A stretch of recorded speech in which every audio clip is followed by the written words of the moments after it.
this at a fairly young age, right out of high school. It's a full quarter. An old guy lived here, and Dad used to work for him when he was a young kid, so we knew it come up for sale, and we have good family friends, and it's got a really sandy soil, so it was a good place to start training horses, and that's why we kind of jumped on it.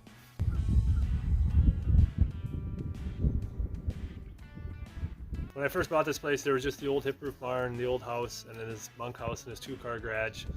Everything else was wire fences, kind of set up for cattle, or like normal old farms were. So we had to basically gut everything that was here and start over again. And we've slowly been building pens over the years because there was, like I said, there was nothing. And it would have been a big job to try to do it all in 1 year. And we've had some good hired men off the years that took Weld and my brother Chance, and Dad comes up and supplied most of the pipe, which helped us out a lot.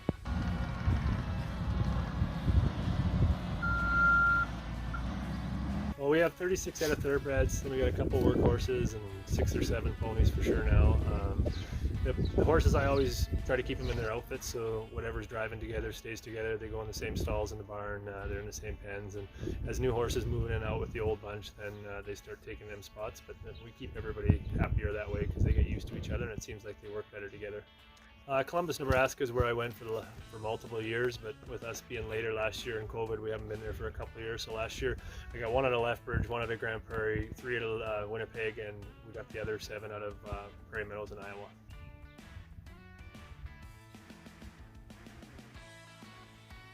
For the most part with the horses, I've noticed with the grays especially, they're either loners or they travel together with grays. If there's only a couple horses, it's a little different usually, but I read online and one old vet down south told me that grays actually smell a little different, so then I don't know if the other colors just don't really like them that much, so they don't travel with them as much, but they, for the most part, grays usually stick together.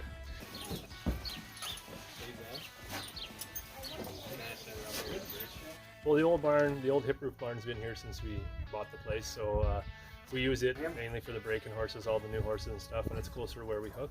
So when we harness, even the good bunch, when they come in, they all go into that barn.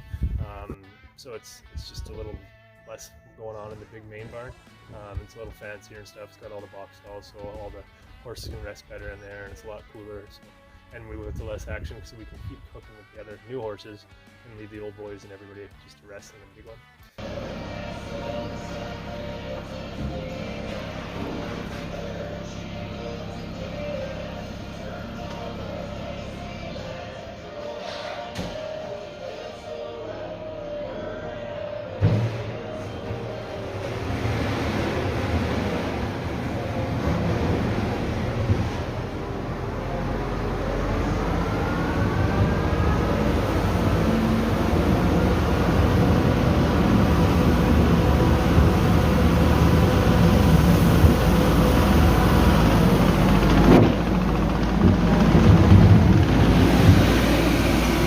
Try to stick to our schedule. Right first thing in the morning, the hired girls start cleaning it, and then I'll come in with the skid steer and push it all out just to make it quicker and take it over to the manure pile.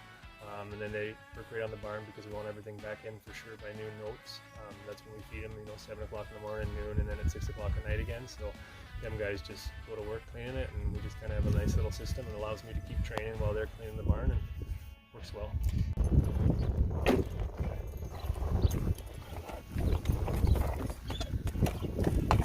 You get it? RJ's a big wheeler that we bought him out of Prairie Meadows. I bought him off Phil Fed. He was actually a stallion at the time. He's got a pretty good race record, so we brought him here and got him neutered and started driving him on the left wheel here 2 years ago, and last year used him quite a bit and just started getting him back in the outfits now, and it seems to be working well. He's a big, strong, powerful horse. Well, he's probably my top 3 for sure, top 4 left wheelers, so if anybody falters or just needs a couple days off, he'll be the one that I'm calling on. That's it.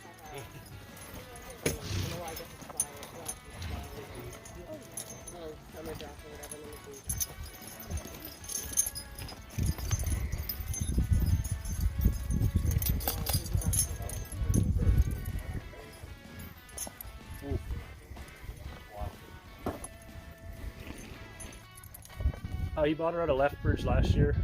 He was hoping to make her a barrel racing horse for Payton because she was talking about doing the high school rodeos and stuff.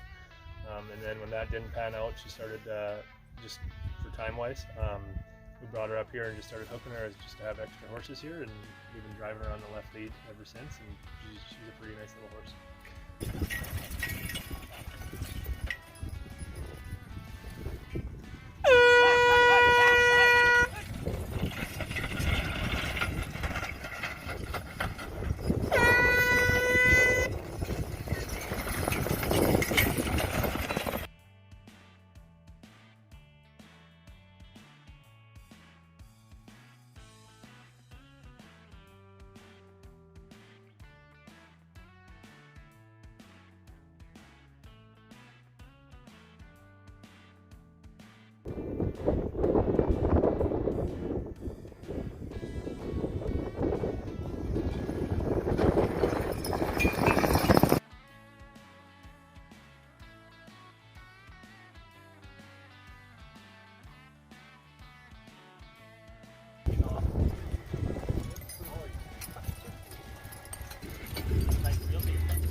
Bauer, actually, when he was 3 years old, Buddy had a chance to buy him for pretty cheap down in Columbus, Nebraska, but he hadn't done much as a racehorse yet, and he was kind of just big and skinny, you know, kind of gangly, and hadn't found himself, so he said no, and then he went on to win just over 140 or 150,000, something like that. He won races every year, and we finally got him when he was 10 years old, and that was in 2016 when I got him here, or 15 fall, I guess.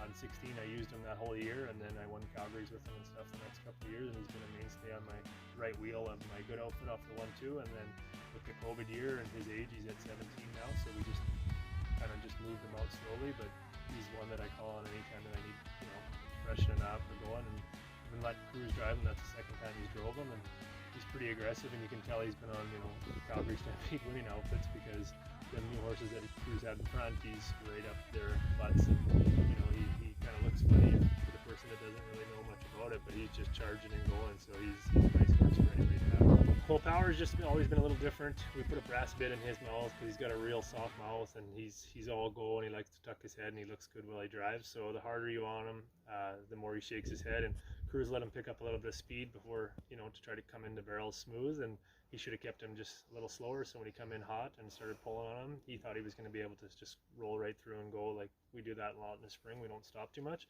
So it was the first time stopping him. So he just kind of cued him that it was time to go. Oh, I know. I bonded it up.